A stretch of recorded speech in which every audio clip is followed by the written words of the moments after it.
At the conclusion of week 55.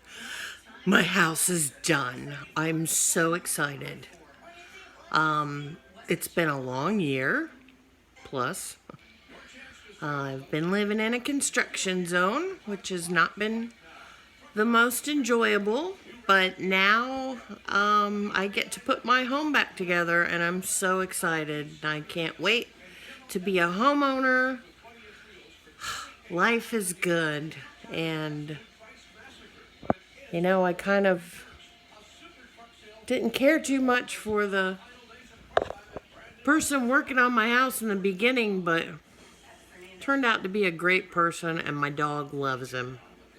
So you can usually judge a person's character on pets and small children. So how they react determines usually if it's a good person or not. So since my dog hates everybody and she seems to have a crush on this guy, I guess he's good people.